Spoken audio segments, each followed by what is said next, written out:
ሱስ ማለት መጠጣት ማጨስ ጫት የተለያየ ነገር ብቻ ሳይሆን በርካታ አይነት ሱሶች እንዳሉ መረዳት መቻል አለብን ማለት ነው ሱስ ውስጥ ሰው የሚገባው ቲኔጀር ሆኖ ብቻ አይደለም ማን መቼ እንዴት ብሎ ወደ ሱስ እንደሚገባ አይታወቅም በየትኛውም ጊዜ ላይ ውስጣችንን ማከም መቻል አለብን ሱስ አንደኛው ምክንያት የውስጥ ጉዳት ስለሆነ ጉዳት ካለብን በጊዜ ያንን ጉዳታችንን እናከም ልጆች ድንገት ተነስተው ወደ ሱስ ግብት የሚሉት ምን ስለሆነ ነው አንደኛው ምክንያት ውስጣቸው ፔን ስላለ ነው መልካም ሰዎች ናቸው የሆነ ቀን ተቀይረው ራሳቸውን ቀይረው ባላሰቡት አይነት ሁኔታ ሰው ሊያደርገው የማይችለውን ነገር የሚያደርጉት ስንል ያለ ምክንያት አይደለም የምስራች እድል አንዴ ናት የዲያስፖራ ብሎክ ላይ የ30% ቅናሽ አድርጎ ዲኤምሲ መጣ ለመኖሪያ ምቹ በሆነ በለቡ መብራት ኃይል በ65395 ካሬ ሜትር ላይ ዘመናዊ የመኖሪያ አፓርትመንቶቻችንና የንግድ ሱቆችን እየገነባ ነው በዘመናዊ አልሙኒየም ፎረም ወርክስ የሚገነቡ አፓርትመንቶቻችን ተመራጮች ናቸው የመዋኛ ገንዳ የልጆች መጫወቻ ስፍራ ጂምናዚየም በቂ የመኪና ማቆሚያ ማራኪ እይታ ያለው ሰፊ ቴራዝ ሰፋፊ ሊፍቶች የኤሌክትሪክ መኪና ቻርጅ መሞያ ያለው ዘመናዊ የገበያ ማዕከል ሌሎችም መሰረታዊ ፍላጎቶችን አካቶ ጥንቅቅ ተደርጎ እየተገነባ ያለ ዘመናዊ የመኖሪያ መንደር ስቱዲዮ ባለ 1 ባለ 2 ባለ 3 እና ባለ 4 መኝታ እንዲሁም የንግድ ሱቆችን በአመቾት አማራጭ ይምረጡ 8% ቅድሚያ ከፍለው ይመዝገቡ 50% የባንክ ብድር አመቻችተናል አይጨነቁ ይህ ቅናሽ ቀድሞ ለመጡ 40 ደንበኞቻችን በመሆኑ ይፍጠኑ ለበለጠ መረጃና ለሳይት ጉብኝት በ0900910400 አሊያም 1437 7178 ዲኤምሲ ብለው ይደውሉ ዲኤምሲ ሪል ስቴት ሁላችንም እንግዲህ በተለያየ መንገድ አጠገባችንም ኖሮ ራቅ ብሎም ወይንም ደግሞ ቤታችን ውስጥ ሆኖ ወይንም ራሳችንም ሆነ ለሱስ አዲስ አይደለም ሱስ ያለበት ሰው እናቃለን ወይም ሱሰኛ ነበር ወይም ደግሞ ሱስ ያለበት ሰው ሰፈራችን መስሪያ ቤታችን ትምህርት ቤታችን እናቃለን በርካቶች እንግዲህ በተለያየ አይነት ሱስ ውስጥ ተጠምደው ይኖራሉ የሱስ አይነቶች ምንድናቸው በኋላ እንመጣበታለን ሱስ ሲባል ግን ትዝም ይለው ወደ አይምሮአችን የሚመጡ የተለያዩ ሰዎች አሉ አይደል የዛሬ ባለ ታሪካችን እንግዲህ ከነሱ መካከል አንዱ ነው ሱስ ያለባቸው ሰዎች በጣም በሚያሳዝን ሁኔታ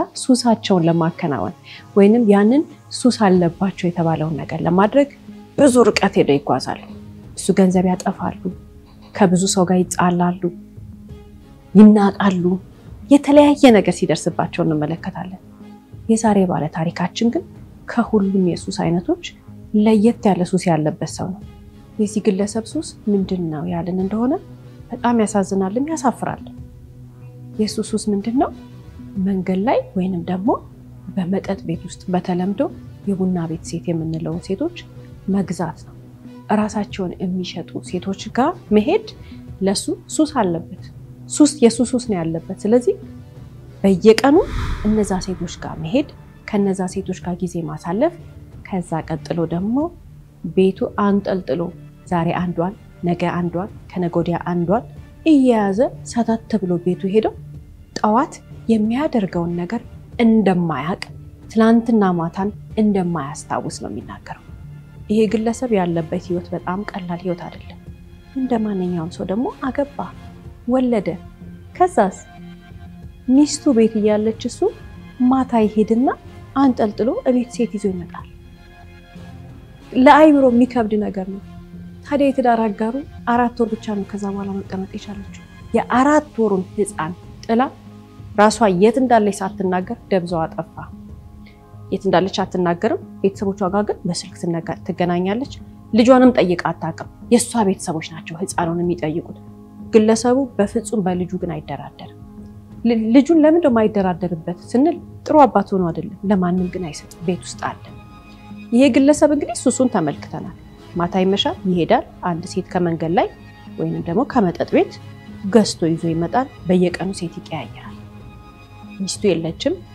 ቤተሰቦቹስ እናቱ የሱ እናት እንዳልሆኑ ከሳቸው እንዳልተወለደ እስከሚመስል ድረስ ተጣልተውታል በዚህ ጸባዩ ምክንያት በዚህ አንገታቸውን ደፍተዋል። እህትና ወንድሞቹ ከልጁ ጋር ተወለደው ህፃን ልጅ ጋር ነው እንጂ ከሱ ጋር ግንኙነት የላቸው። እሱ በሄደበት መንገድ መሄድ አይፈልጉም። መንገድ ላይ ሲያዩት መንገድ የሚቀይሩ ናቸው እህትና ወንድሞቹ። ጓደኞቹ በተለይ ቀን ፈጽሞ አብሮት መታየት አይፈልጉም። ምክንያቱም የሱ ጓደኛ መባል የሚፈልግ ሰው የለም። ከመጠን በላይ ከቁጥጥር ውጪ በሆነ መንገድ ይሄ የሚታወቀው። ሌላ ሲያልን እንደሆነ ስራ ቦታው ደግሞ በጣም ጎበዝ ሰራተኛ ነው። በጣም ጠንካራ ኤሌክትሪሻን ነው። ግን ስራ ቦታም ሰዎች ከሱ ጋር መታየት አይፈልጉም። ጎረቤቶቹ ያውቁታል። ይሄ ግለሰብ ልጁን ይዞ የልጁና ጥላው ከሄደች በኋላ ሲኖር ዛሬ አንዷን ነገ አንዷን ከነገ ወዲያ አንዷን ሴት እያመጣ ህፃኑን ልጅ ሁሉንም እናቶችህን ነው የሚሉት። እሷም ትመጣለች እናትህ ናት፣ እችም ትመጣለች እናትህ ናት ነው የሚለው። በጣም የሚያስገርመው ነገር ግን በዚህ ታሪክ ውስጥ አንድ ሜሮን የምትባል ሴት አለች። ደጋግማ እዚህ ቤት ውስጥ የምትመጣ የነበረች። ይህች ሴት እንግዲህ ህፃኑ እናቱ ከሄደች በኋላ በተለይ ለዚህ ቤት በጣም ተለማምዳ ነበር። እስከመቼ ድረስ ህፃኑ አመት ከ8 ወር ወይንም ከ9 ወር አካባቢ እስከሚሆነው ተብሎ ይገመታል ይሄ ታሪክ ሲነገረን። ከዛ በኋላ ግን ሜሮን ጠፋች። ለምንድን ነው የጠፋችው? ሜሮን ተደባዳቢ ናት። በተለይ ማታ በጠርሙስ በብርጭቆ ከሰዎች ጋር ከደንበኞች ጋር የምትደባደብ ሴት ነች። እሷም እንደዛው ራሷን በመሸጥ የምትተዳደር ሴት ነች።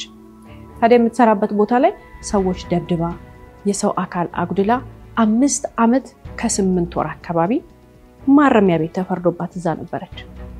ስለዚህ ልጁ ህፃን ነበር እሷ ወደ ማረሚያ ቤት ስትሄድ። አሁን ግን ትልቅ ልጅ ሆኖ ወይንም ደግሞ ራሱን አውቆ ከፍ ካለ በኋላ ሜሮን ከማረሚያ ቤት ልትፈታ ነው።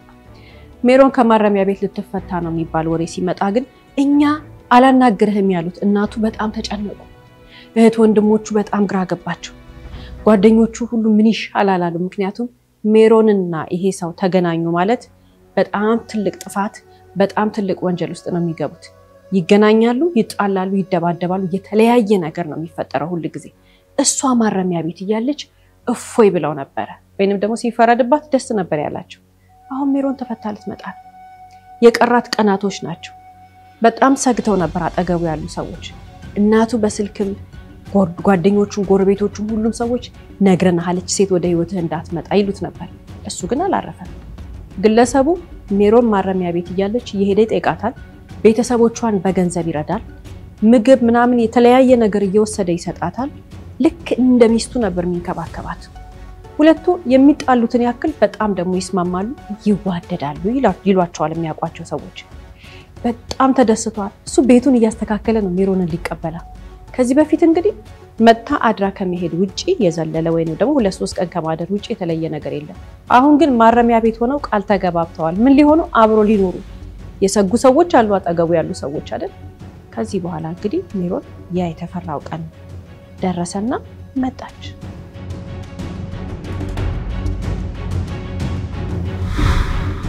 ገና ተፈታ ስትመጣ ተቀበላት። በጣም ነው የተደሰተው። ቤቱ ለሱ የዛቀ ሰርጉ ነበር ይመስል። ተቀብሏት ገባች። ይህች ግለሰብ ከገባች ከተወሰኑ ሳምንታት በኋላ ግን ማንም ሰው ያልጠበቀው ነገር ግን የተፈራው ነገር በዚህ ቤት ውስጥ ተፈጥሯል። ምንድነው የተፈጠረው? ፖሊስ እንዴት ወደዚህ ቤት መጣ? የዚህ ሰው ህይወት እንዴት ተጋለጠ? ማንነቱ እንዴት ወጣ? ብቻ ሳይሆን ከህፃኑ ልጅ ወይንም ከአባትየው መካከል አንዱ ያልታሰበ ነገር ደርሶባቸዋል። ሙሉ ታሪኩን በዛሬ ስለ ህይወት ፕሮግራማችን ተከታተሉ ስንል እንጋብዛለን።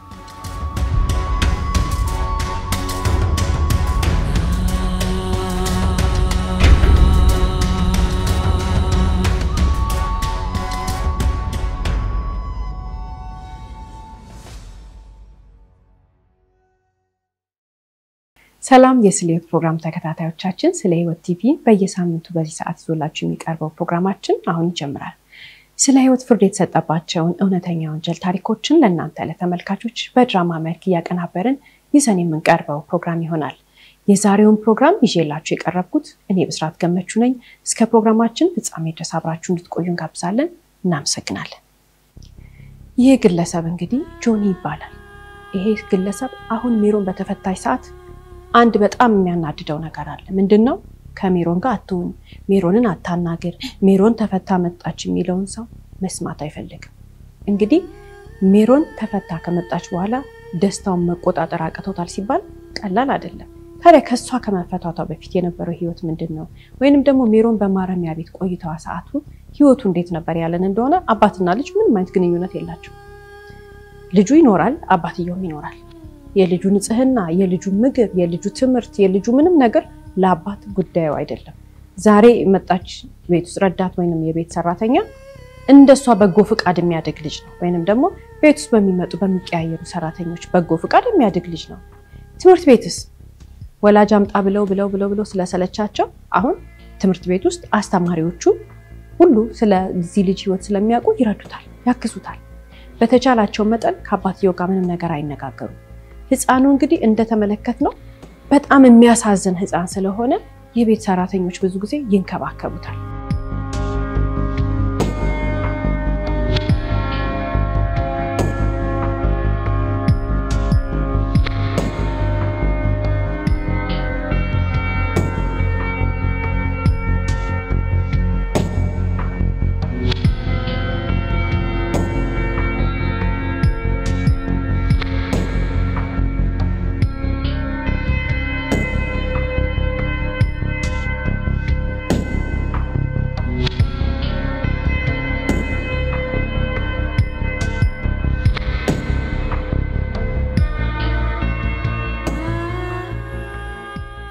አባት ቤቱ ተጸዳ አልተጸዳ ለሱ ጉዳዩ አይደለም እሱ የሚመለከተው ሁለት ነገር ነው አንዱ እሱም ብሎ የሚመጡት ሴቶች የሚመለከቱት ሳሎንና ከዛ ቀጥሎ የራሱ መኝታ ቤት ነው የልጁ መኝታ ቤት ምንም የልጁ ምግብስ ምንም ለሱ ጉዳዩ አይደለም ግን የሚያስገርመው ነገር ደግሞ የወለደችው እናቱ ቤተሰቦች ይሄንን ህፃን ለመውሰድ ሲመጡ አባትየው በፍጹም አይፈቅድም የራሱም እናት ሊወስዱት ሲመጡ በፍጹም አይፈቅድም ለሰው መስጠት አይፈልግም ትክክለኛ ምክንያቱን የሚያውቀው እሱ ነው ግን አባትና ልጅ ቤት ውስጥ አብሮ የሚኖሩ እስከማይመስል ድረስ ምንም አይነት ግንኙነት የላቸው ታዲያ እንግዲህ ብዙዎች ሲፈሩት የነበረው የሜሮን መፈታት ደረሰና መጣች አይደል ከመጣች በኋላ 18 ቀን ነው በሰላም የሰነበቱት 18 ቀን በሰላም ሲሰነብቱ ከመጀመሪያው ቀን ሁለተኛው ቀን ከሁለተኛው ቀን ሶስተኛው ቀን ግን በየቀኑ ትላልቅ አዳዲስ ነገሮች ነው የሚፈጠሩት ሜሮን በጣም በሰዓታት ውስጥ ሚስት ነው የሆነችው ቤቱን ተቆጣጣረችው ቤት ውስጥ የምትፈልገው ነገር ታደርጋለች ከዛ በኋላ እሷ ሆነች አዛዥ ልጁ በጣም ነው የሚፈራው ህፃኑ ልጅ ታዳጊው ልጅ ከዛስ ዘመድ የሚባል ነገር ምናልባት ከመጣ እዛ ቤት ሚጣላው በዚህ በ18ኛው ቀን ነው እንግዲህ በ18 ቀን የነበራቸው ህይወት ነው የሚጣላው ከሜሮን ጋር አይደለም ፊት ከነሷት ጎረቤቶች ፊት ከነሷት እንዛ ቤት የመጡ ሰዎች የሚጣላው ከማጋ ነው ከጆኒ ጋር ለምን እንዲናገሩበት አይፈልግም ሙሉ ለሙሉ አሁን በሜሮን ቁጥጥር ስር የሆነው አባት ስራ ይሄዳል በጣም ቆንጆ ስራ ነው ያለው በጣም ጥሩ ተከፋይ ነው ይሄ ግለሰብ ጥሩ ተከፋይ ነው ስንል ደግሞ ወደ ስራው ስንመጣ ቀን ስራ ይሰራል አይደል በግሉ ደግሞ እየተጠራ የሚሰራባቸው ቦታዎች አሉ ኤሌክትሪሻን ነው የተማረ ሰው ነው በተለይ በህንጻዎች ላይ ኤሌክትሪክ ዝርጋታ ላይ ችግር ሲኖር ምናምን እየተጠራ የሚሰራላቸው በጣም ብዙ ደንበኞች አሉት ገንዘብ ማግኘት ለሱ ቀላል ነገር ነው ግን ያንን ገንዘብ ዛሬ ያገኘውን ማታ ጠፍቶ ነው የሚያድረው ይሄ ግለሰብ እንደ ልቡ የሚያገኘው ገንዘብ ለሱና ለሱሱ ነው እንጂ በፍጹም ለልጁ ይሆን አይደለም ሌላው ነገርስ የተመለከትን እንደሆነ ሜሮን እንደመጣች 18 ቀን ውስጥ የነበራቸው ህይወት ከስራ ከወጣ በኋላ ቀጥታ ሜሮን ጋር ይመጣል ሰዎች ተቀየራሉ ወይ አሁን በቃ ቢያንስ የሚያረጋቸው ነገሮች ከሷ ጋር የሚያረጋቸው ማለት ጀመሩ ስለዚህ ተረጋጉ እነዛ 18 ቀናት ግን ሜሮን እስከምታርፍ ነበር እንጂ በሶስተኛ ወይንም በአራተኛው ቀን እኛ ታሪኩ እንደተረዳ ነው ከሜሮን ጋር እየወጡ ማምሸት ጀምረዋል ሱሳቸው መጠጣት አምሽቶ መምጣት አድሮ መግባት ምናምን ጀምረዋል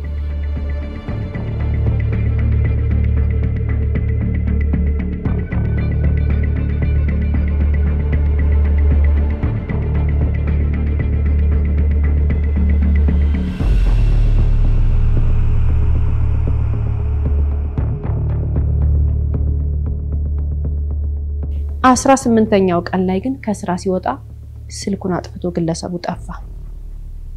እዚህ ጋር ነው እንግዲህ ትልቁ ችግር የተፈጠረው። 18ኛው ቀን ላይ ስልኩን አጥፍቶ ሲጠፋ ሜሮን መጀመሪያ ተጨነቀች። ምን ሆኖ ነው አለች።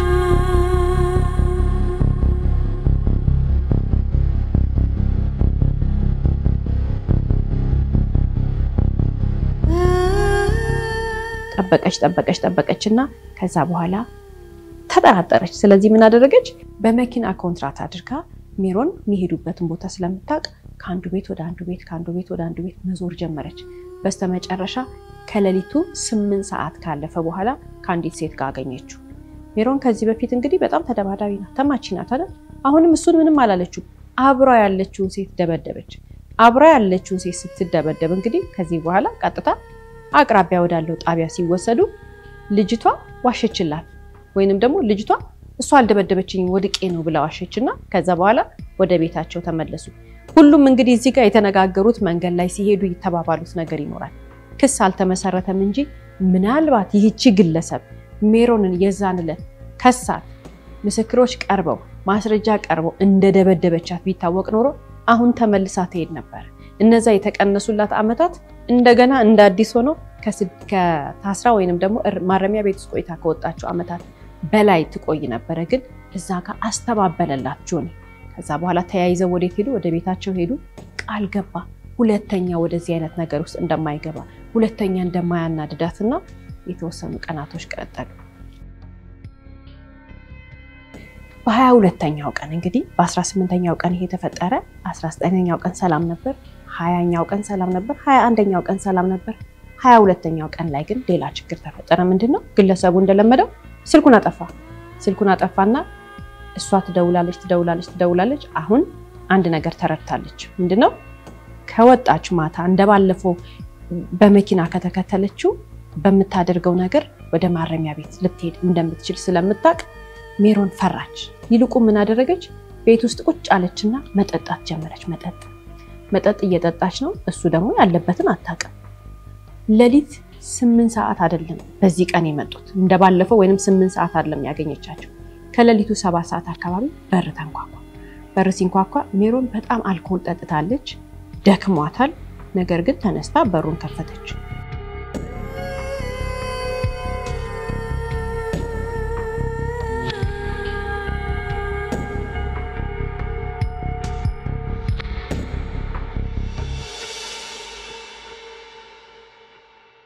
በሩን ስትከፍት ግን ምንድነው ያየችው ነገር? ጆኒ እንደለመደው ከነበረበት ቦታ በገንዘብ ሴት ገዝቶ ይዞ መጣ። ስለዚህ ገፍትረዋት ሁለቱም ሴቶች ቀጥታ ወደ መኝታ ቤት ሄዱ።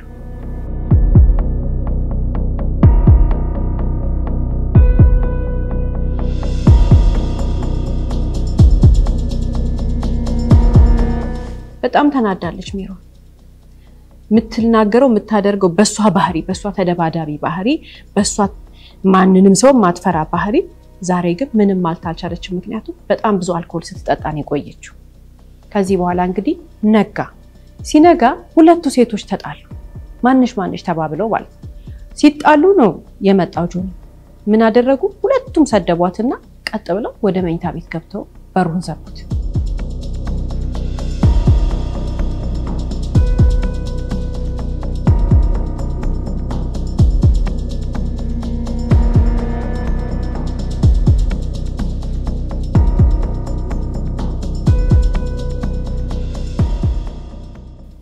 ጠዋት ነግተው ከተያዩ በኋላ ማለት ነው።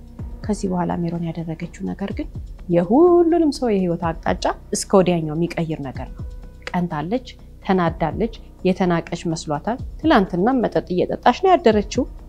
ለሷ ይሄ የመጨረሻው የንዴት ጣሪያ ነው። ስለዚህ ግለሰቡን ማናደድ ፈልጋለች። ምንድነው ያደረገችው? አባቱ ዞር ብሎ ያላየውን ህፃን ልጅ ይዛ ጠፋች። ከአካባቢው ተሰወረች።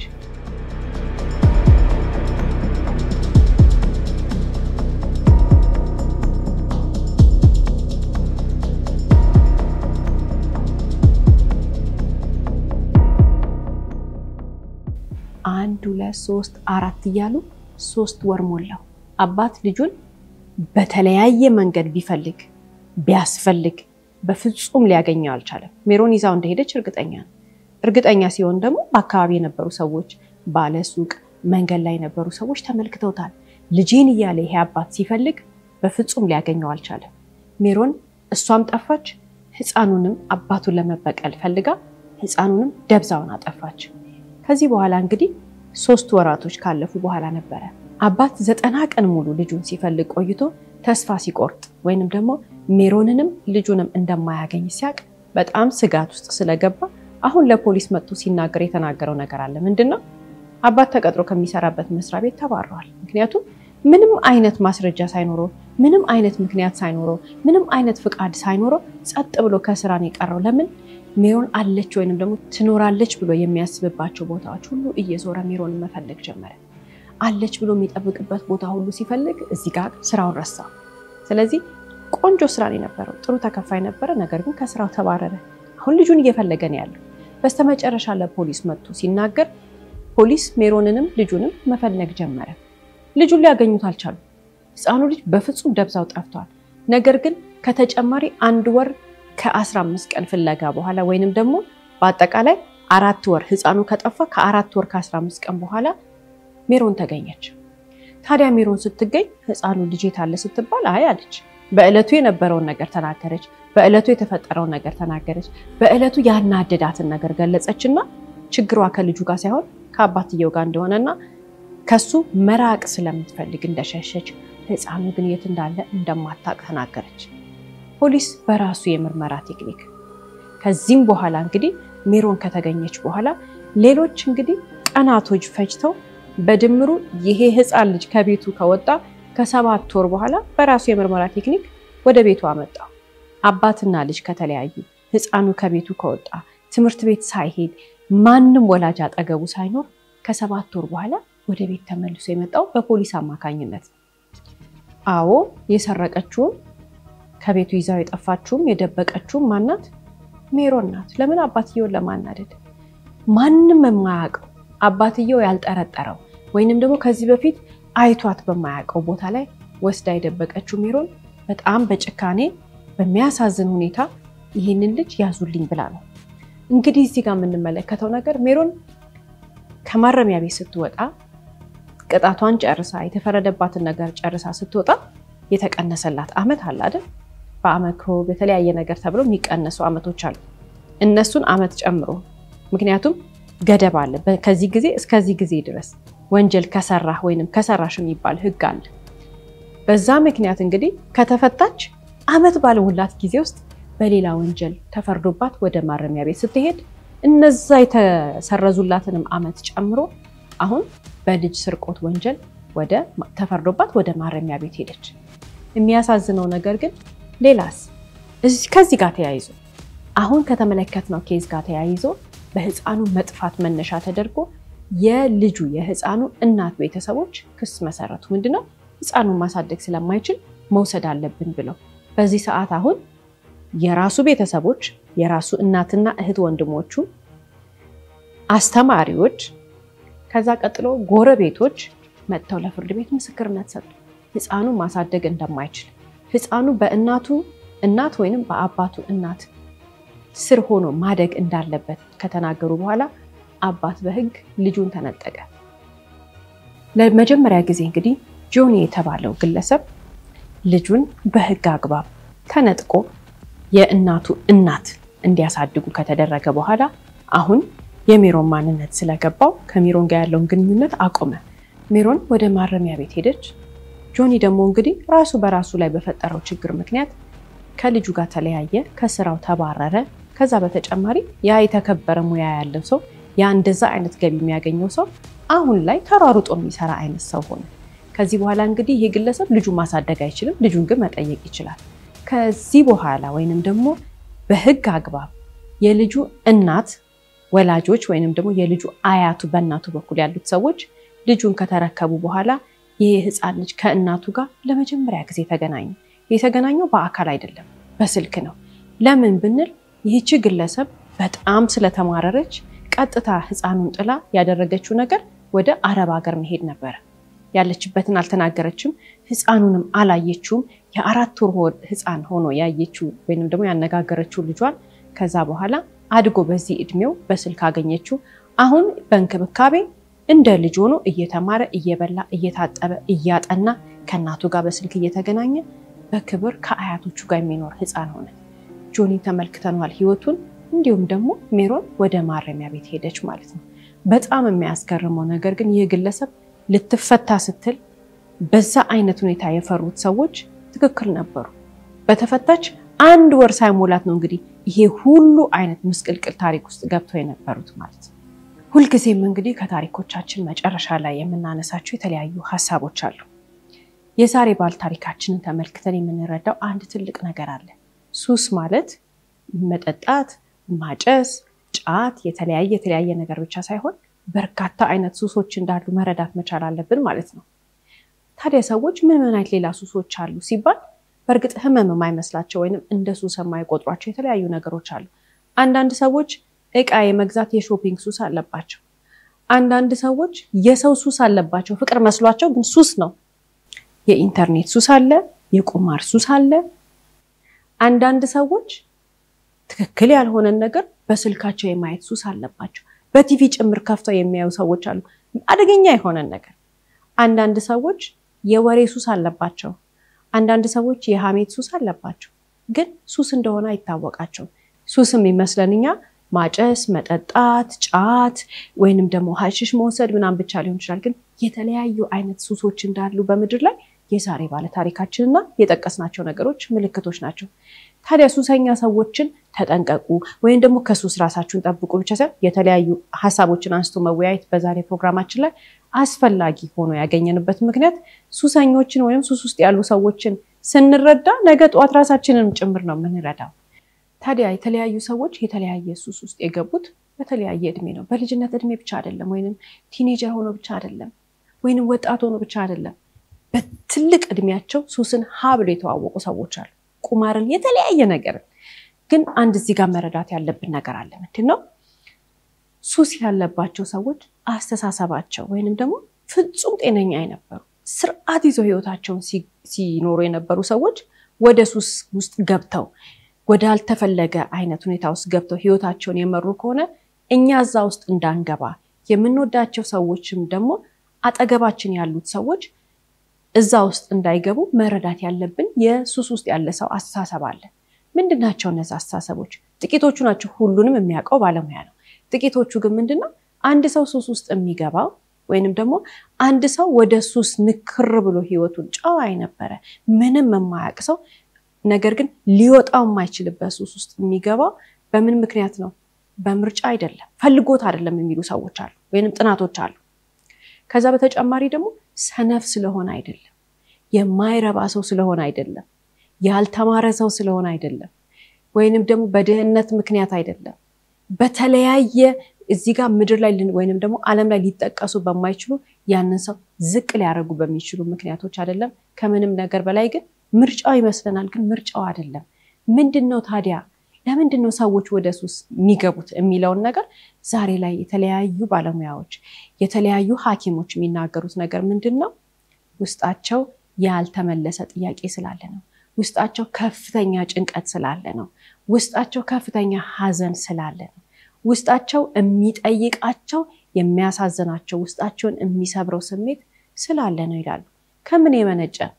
በልጅነታቸው የደረሰባቸው ጉዳት፣ በህይወታቸው ትልቅ ሰው ከሆኑ በኋላ የደረሰባቸው ህይወትን መቋቋም ሲያቅታቸው ወይንም ደግሞ ከፍተኛ የሆነ ኪሳራ፣ ከስራ መባረር፣ ከትምህርት ቤት መባረር፣ በቤተሰብ መጣል ወይንም ደግሞ እያደጉ በመጡ ሰዓት አጠገባቸው ያለ ሰው ሲጥላቸው በሰው መከዳት።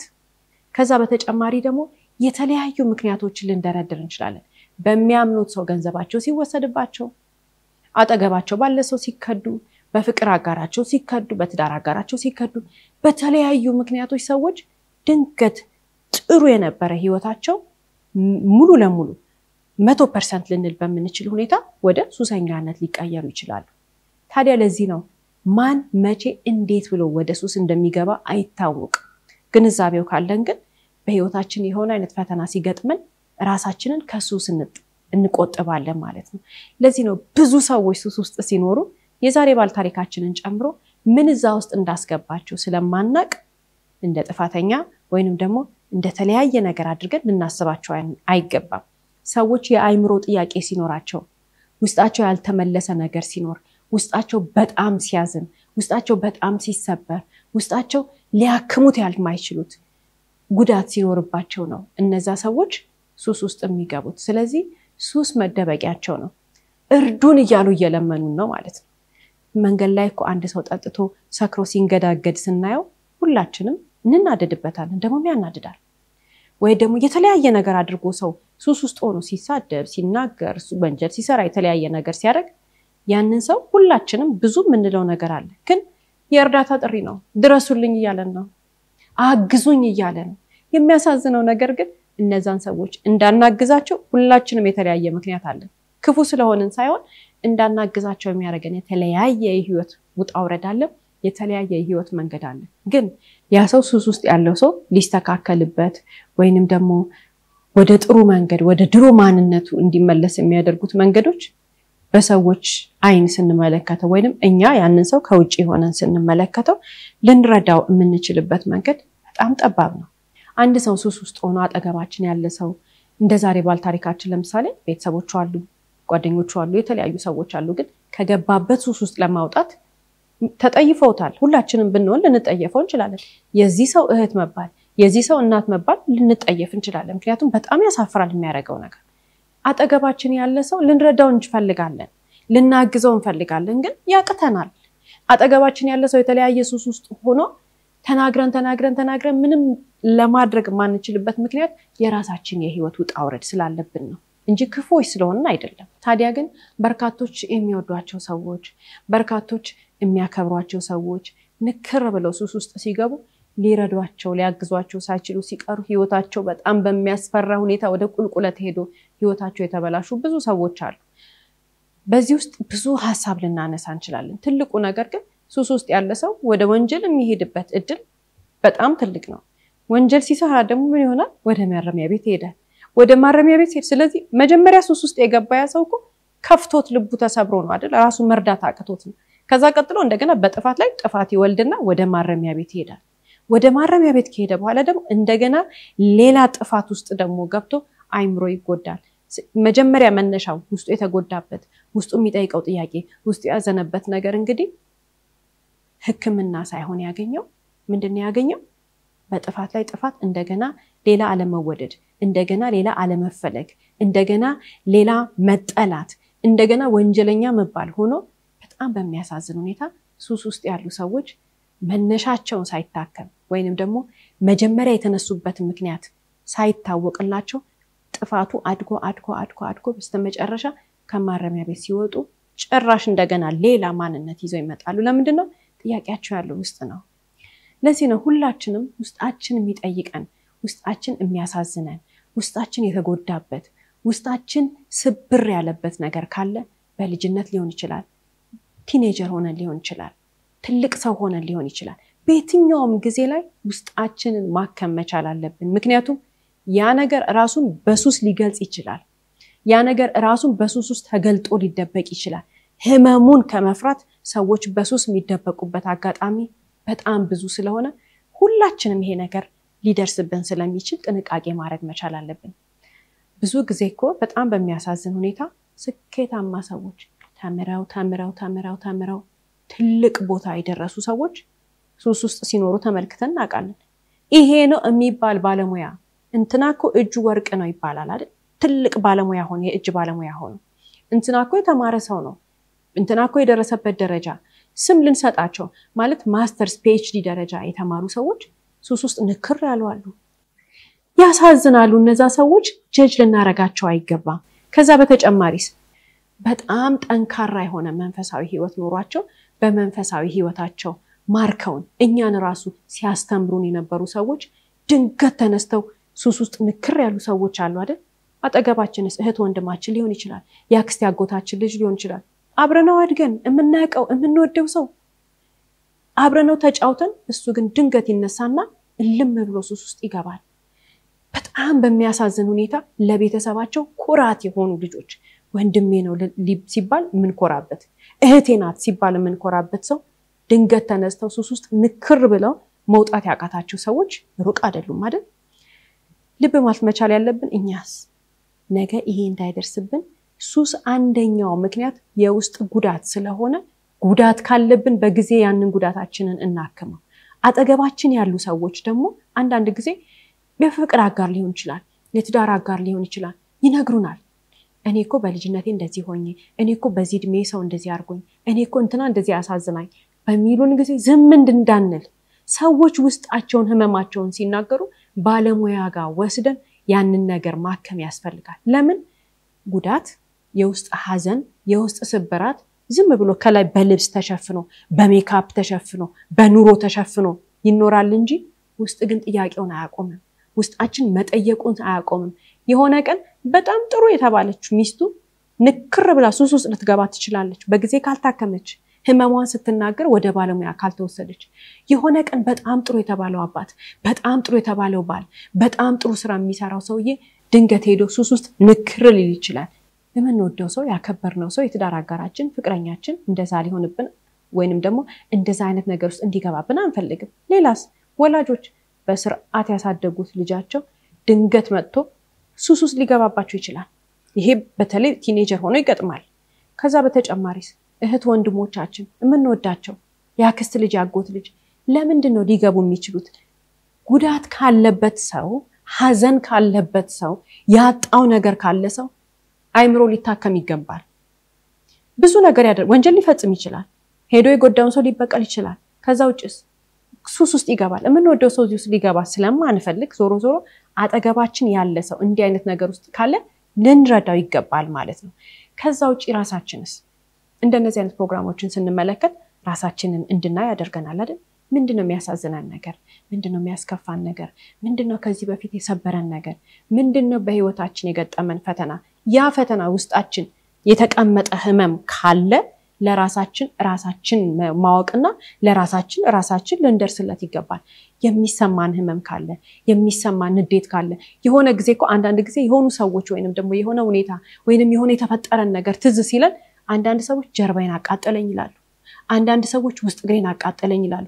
አንዳንድ ሰዎች ልቤ ጋር አመመኝ ይላሉ። አንዳንድ ሰዎች ጨጓራዬን አመመኝ ይላሉ። የተለያየ ቦታ የሚሰማን ህመም አለ አይደል? ያ በጣም መጥፎ ነው። ራሱን በሱስ ሊገልጥ ይችላል። ራሱን በወንጀል ሊገልጥ ይችላል። ራሱን በተለያየ መንገድ ያ ህመም አድጎ ወጥቶ ከኛ ቁጥጥር ውጪ ይሆንና ህይወታችንን ወደ አልፈለግነው መንገድ ሊወስድብን ስለሚችል ባለሙያ ጋር መሄድ መቻል አለብን። የውስጥ ህመም መጥፎ ነው። የሚታይ እኮ ራስ ምታት ምናምን የሚባል ህመም እኮ ሐኪም ቤት ሄደን ሐኪም ዘንድ ተቀምጠን ህመማችንን ተናግረን መድኃኒት ተሰጥቶን ይታከማል። የውስጥ ህመም ከውስጥ የሚሰማ እኛ ብቻ የምናውቀው ስሜታችን ሲታመም ስሜታችን ሲጎዳ ውስጣችን ሲጎዳ ግን መረዳት ያለብን ትልቅ ነገር አለ። ባለሙያ ጋር ካልሄድን ባለሙያ ጋር ቀርበን ካልሆነ በስተቀር ያ ህመም ሊወጣ አይችልም። ይልቁን ራሱን በተለያየ መንገድ ገልጦ እንዳይጎዳ ራሳችንን ማወቅ መቻል አለብን። ስለዚህ ከጎናችን ያለ ሰው ህመሙ ሲነግረን ቶሎ ብለን ወደ ባለሙያ እንወስዳለን። ራሳችንም ውስጣችን ህመማችን ከተረዳን በፍጥነት እንወስዳለን። ልጆች ሲሆኑ ግን አይናገሩም ይላሉ ብዙ ሰዎች። ልጆች ሲሆኑ ወይንም ደግሞ ቲኔጀሮች ሲሆኑ ምናልባት እኛ ልንሆን እንችላለን የበደልናቸው ግን አናቅም። እንደምንበድላቸው አናቅ እንችላለን። ልጆቹ ጥልት አድርገውን ልጆቹ በእኛ ተናደውብን እኛ እኮ ዓለም ላይ የመጨረሻ ትልቁን ነገር እየሰጠናቸው ነው ለልጆች። እነሱ ግን ውስጣቸው ፔን ሊኖር ይችላል። ትምህርት ቤት ሄደው በማንነታቸው በመልካቸው ባለባበሳቸው ባላቸው የኑሮ ሁኔታ በተለያየ ነገር ልጆች አስከፍተዋቸው ሊሆን ይችላል። ውስጣቸው ፔን ሊኖር ይችላል። ዘመድ ተናግሯቸው ሊሆን ይችላል ወይ ደግሞ ጎረቤት ተናግሯቸው ሊሆን ይችላል። ውስጣቸው የሆነ የያዙት ነገር ካለ ልጆች ቀርቦ የሚያወጣው ያንን ነገር ወላጅ ነው። ወላጅ ልጆች ፔን እንዳላቸው ውስጣቸው የሚያሳምማቸው የሚያቆስላቸው መተው የማይናገሩት ነገር ሊኖር ይችላል። ይሄ ልጅ ስለቀበጠ ልጁ ጥሩ ልጅ ስላልሆነ አይደለም። ስሜት ነው። የውስጣችን ኢሞሽናችን ምንም ልናረጋው አንችልም። ልንዋሸውም እና ልናስቆመው የምንችለው ነገር አይደለም። ስለዚህ ልጆቻችን አጠገባችን ሆነው ከውጪ ይዘውት የመጡ ወይንም ደግሞ ቤት ውስጥ እኮ እኛ ሳናይ የቤት ሰራተኛ ቅጥቅጥ አርጓቸው ስም በሉ ተብለው ያደጉ ልጆች ይኖራሉ። እኛ ስራ ስንሄድ የቤት ሰራተኛ ወይንም ደግሞ የቤት ረዳት መጥቷቸው ሊሆን ይችላል። እኛ ስራ ስንሄድ እህቴ ትጠብቅልኛለች ወንድሜ ይጠብቅልናል ብለን እኮ ልጆቹን ጥለናቸው ስንሄድ ልጆቹን እህት ወይንም ወንድም ያክስት ልጅ አጎት ልጅ የተለያየ ነገር አርጓቸው ሊሆን ይችላል። ተደፍሮ ሊሆን ይችላል። ወንድም ሴትም ልጆች ላይም አለ። ልጆች ድንገት ተነስተው ወደ ሱስ ግብት የሚሉት ምን ስለሆነ ነው? አንደኛው ምክንያት ውስጣቸው ፔን ስላለ ነው። ውስጣቸው ያልተናገሩት ያቆሰላቸው ነገር አለ። ይሄ ሙሉ ለሙሉ በዚህ ምክንያት ነው አይደለም። ሱስ ውስጥ የሚገባ ሰው ሙሉ ለሙሉ ለዚህ ነው አይደለም። አንድ ትልቅ ምክንያት ነው መልስ መሰጠት ያለበት ህክምና ሊደረግበት የሚገባ ትልቅ ነገር ነው ስለዚህ ልጆቻችን ባልጠበቅነው ጊዜና ሰዓት የሆነ አይነት ሱስ ውስጥ ገብተው ስናያቸው እንደ ወላጅ እናደዳለን እንደ ወላጅ እንማታለን እንደ ወላጅ ብዙ ነገር እናረጋለን እንቀጣለን መረዳት ያለብን ነገር ግን አንድ ነገር አለ ባለሙያ ጋር መውሰድ መቻል አለብን ምክንያቱም ልክ ይሄ መነሻ ይሆናል ሱሱ መነሻ ይሆናል እንጂ ከዛ ጋር ተያይዞ ግን የሚፈታ ትልቅ ነገር ይኖራል ትልቅ ችግር ይኖራል ይሄ ምናልባት ለአንደኛው ልጅ ከደረስንለት ሌሎች 2 3 4 ልጅ ያላቸው ሰዎች እዚህ ውስጥ መፍትሄ ሊያገኙ ይችላሉ እዚህ ውስጥ ሊያስተካክሉ ስለሚችሉ ልብ ማለትና ይሄንን ነገር ተከታትለን ለልጆቻችንም መፍትሄ መስጠት መቻል አለብን ማለት ነው ይሄ መፍትሄ ለራሳችንም ይጠቅመናል ሌላው እንግዲህ የዛሬ ባለ ታሪኮቻችንን ተመልክተን ብዙ ምናነሳቸው ሐሳቦች መካከል አንዱ ምንድነው ለሱስ ተጠቂ የሆኑ ሰዎች በሱስ ውስጥ ያሉ ሰዎች ወይንም ደግሞ በተለያየ ቅድም የጠቀስናቸው ሱስ ውስጥ የሚገቡ ሰዎች ብዙ ሰዎች ምን ይላሉ ብዙ ጥናቶች ምን ያመለክታሉ ልባቸው ቅን ነው ደግ ሰዎች ናቸው ይላሉ ደግ ሰዎች ሆነው ውስጣቸው ልባቸው በጣም ቅን ሆኖ ክፋትን ሳያውቁ የኖሩ ሰዎች ለምንድነው ወደ ሱስ የሚገቡት ለምንድነው ሱሰኛ የሚሆኑት ያለን እንደሆነ ከራሳቸው የበለጠ ቅድሚያ የሚሰጡት ለሰው ነው ለራሳቸው ሳይሆን ሁሌ ለሰው ነው የሚኖሩት ከራሳቸው የበለጠ የሚሮጡት ለሰው ነው ስለዚህ እነዚህ ሰዎች ምን ይሆናሉ ጊዜያቸውን ገንዘባቸውን ማንነታቸውን ሁሉ ነገራቸውን ለሰው አሳልፈው ከሰጡ በኋላ ያ የሰጡት ሰው ወይንም ደግሞ ያ እንደዛ የለፉለት ህይወት ለነሱ ምንም እንዳልሆነ ሲመለከቱ ከሐዘን ከልብ ስብራት የተነሳ ወደ ሱስ የገቡ ሰዎች አሉ የሚሉ ሰዎች አሉ ለዚህ ነው እስቲ ህይወታችንን መልከት እንበል እስቲ ራሳችንን እንየው እዚህ ውስጥ እንዳናገኘው ነገ ጧት ይሄ ነገርኛ ጋር እንዳይደርስ የምንለው ታዲያ ብዙ ሰው ማንንም ሰው በተለይ በእኛ ሀገር ኑሮ ስንኖር እድገታችንን ወደ ኋላ መለስ ብለን ስናየው አለን ወይንም ደግሞ ተሟልቶልናል ከምንለው ነገር ይልቅ የጎደለን ነገር ያሳዝነናል አይደል ትልቅ ሰው ስንሆን ወይንም ደግሞ ሁሉ ነገር ተሟልቶልን አይደለም የምናድገው በተለይ በእኛ ሀገር ባለው የኑሮ ሁኔታ የሀብታም ሀገር አይደለም ያለን ስለዚህ የጎደለን ነገር ይበዛል ሁሉ ነገር የተሟላለት ሰው እድለኛ ነው ግን ስንት ፐርሰንት ነው በጣም ትንሽ አብዛኞቻችን ስናድግ ካለን ወይንም ደግሞ ከነበረን ነገር ይልቅ የጎደለን ነገር ብዙዎች አለ ሁሉ ነገር ተሟልቶለት ያደገ ሰው አለ ለማለት ይቸግራል በእኛ ሀገር ማጆሪቲው በዛ ውስጥ አይደለም የሚኖረው ስለዚህ ልጅነታችንን ስንመለከተው በጣም የጎደለንን ነገር ያወቅነው እናድጋለን ማለት ነው ቢኖርም ብለን የምንመኘው ወይኔ በልጅነቴ እንደዚህ በኖሬ ኖሮ ወይኔ በልጅነቴ እንደዚህ በበላው ኖሮ ይሄን በተማርኩ ኖሮ እንዲህ በለበስኩ ኖሮ እዚህ ቦታ ሄጄ መማር እድል ቢኖሬ ኖሮ የምንልበት የተለያየ ህይወት አለን ያ ማለት ምንድነው ልጅነታችን ሙሉ አልነበረም ግን አደግንና አንዳንዶቻችን ተማርን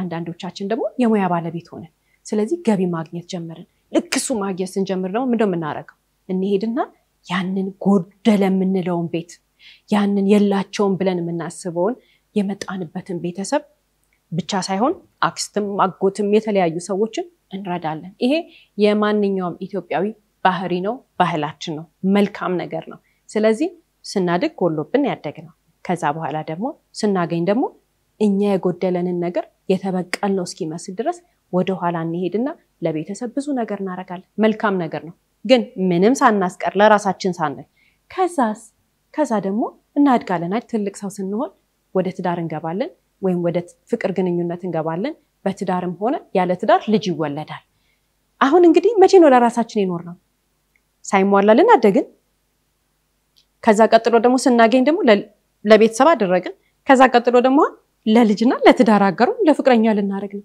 መቼ ነው ለኛ አይኖር ነው ለዚህ ነው ሰዎች በስተርጅና ሱስ ውስጥ የሚገቡት ለዚህ ነው ሰዎች በማይጠበቅ ሰዓት የማይጠበቅ ነገር የሚያደርጉት ራሳቸውን ሳያዩ ለራሳቸው ጊዜ ሳይሰጡ ለራሳቸው ሳይደሰቱ ሁሉ ጊዜ ከኃላፊነት የሆነ ህይወት ምንኖር ከሆነ ማስተዋል መቻል አለብን ይሄ አሁን ያልነው የህይወት መንገድ ወይንም ደግሞ አሁን የጠቀስነው የህይወት መንገድ መልካም መንገድ ነው ሰው አደገ ሳይሟላለት አድጎ ቤተሰቦቹን ቀይሮ ከዛ ቀጥሎ ደግሞ ኃላፊነት ለሚስቱ ለልጆቹ ወይንም ደግሞ ለባሏ ለልጆቹ መልካም ነው ግን ጥያቄ ያስነሳል ግን የአእምሮ ጭንቀት ይፈጥራል ግን ለውስጣችን የማይሆን ነገር እንነግረውና ያንን ነገር ህመም አለው ሸፍነን ከኖርን በኋላ በስተመጨረሻ ሱስ ውስጥ ልንገባ እንችላለን ወንጀል ውስጥ ልንገባ እንችላለን ምክንያቱም የጭንቅላት እረፍት የሌለው ህይወት ሊሆን ይችላል ያ ህይወት ለዚህ ነው ስንኖር ለራሳችን እናስብ ካንድ ኃላፊነት ወደ ሌላ ኃላፊነት ካንድ ኃላፊነት ወደ ሌላ ኃላፊነት ስንገባ ቆም ብለን መመልከት መቻል አለብን ሁሉም መንገዶች ጥሩ ናቸው ሁሉም መንገዶች በእድሜያችን የምናረጋቸው ነገሮች ጥሩ ናቸው ነገር ግን ከኃላፊነት ወደ ኃላፊነት ስንሄድ ራሳችንን እንዳንጥል ሁሌ ለሰው መሮጥ ሁሌ ለሰው መስጠት ሁሌ ለሰው መጀመሪያ ራሳችንን መመልከት አለብን እንደዛ ያላደረጉ ደግ ሰዎች በኃላፊነት ላይ ኃላፊነት ተሸክመው ይሄዱ መልካም ሰዎች ናቸው ጭንቅ ሲላቸው ወደ ሱስ ውስጥ የሚገቡት ወደ ሱስ ውስጥ አንድ ብለው ይገባሉ ከዛ በኋላ በስተመጨረሻ ወንጀል ውስጥ ይገኛሉ ለዚህ ነው መልካም ሰዎች ናቸው በሱስ ውስጥ የሚገኙት መልካም ሰዎች ናቸው የሆነ ቀን ተቀይረው ራሳቸውን ቀይረው ባላሰቡት አይነት ሁኔታ ሰው ሊያደርገው የማይችለውን ነገር የሚያደርጉት ስንል ያለ ምክንያት አይደለም መልካሙንን ህይወታችንን በሰላም የምንመራ ሰዎች ለራሳችን ማሰባችንን ለራሳችን መቆማችንን ለራሳችን ለውስጣችን ሰላም መስጠታችንን ማወቅና መረዳት መቻል አለብን አለበለዚያ ነገ ጠዋት ድንገት ሳናስበው የሆነ ቀን ላይ ሱስ ውስጥ ንክር ብለን ራሳችንን ልናገኘው እንችላለን የምስራች እድል አንዴ ናት የዲያስፖራ ብሎክ ላይ የ30% ቅናሽ አድርጎ ዲኤምሲ መጣ ለመኖሪያ ምቹ በሆነ በለቡ መብራት ኃይል በ65395 ካሬ ሜትር ላይ ዘመናዊ የመኖሪያ አፓርትመንቶቻችንና የንግድ ሱቆችን እየገነባ ነው በዘመናዊ አልሙኒየም ፎረም ወርክስ የሚገነቡ አፓርትመንቶቻችን ተመራጮች ናቸው የመዋኛ ገንዳ የልጆች መጫወቻ ስፍራ ጂምናዚየም በቂ የመኪና ማቆሚያ ማራኪ እይታ ያለው ሰፊ ቴራዝ ሰፋፊ ሊፍቶች የኤሌክትሪክ መኪና ቻርጅ መሞያ ያለው ዘመናዊ የገበያ ማዕከል ሌሎችም መሰረታዊ ፍላጎቶችን አካቶ ጥንቅቅ ተደርጎ እየተገነባ ያለ ዘመናዊ የመኖሪያ መንደር ስቱዲዮ ባለ 1 ባለ 2 ባለ 3 እና ባለ 4 መኝታ እንዲሁም የንግድ ሱቆችን በአመቾት አማራጭ ይምረጡ 8% ቅድሚያ ከፍለው ይመዝገቡ 50% የባንክ ብድር አመቻችተናል አይጨነቁ ይህ ቅናሽ ቀድሞ ለመጡ 40 ደንበኞቻችን በመሆኑ ይፍጠኑ ለበለጠ መረጃና ለሳይት ጉብኝት በ0900910400 አሊያም 1437 7178941 ዲኤምሲ ብለው ይደውሉ ዲኤምሲ ሪል ስቴት እስከ ፕሮግራማችን ፍጻሜ ድረስ አብራችሁን ስለቆያችሁ እናመሰግናለን ሳምንት በተመሳሳይ ሰዓት በአዲስ ታሪክ እንደምንቀርብ እየገለጽን እንደተለመደው በአድራሻችን አሴቶቻችሁን ላኩልን እስከ ሳምንት ድረስ ቸርን ሰንብቱ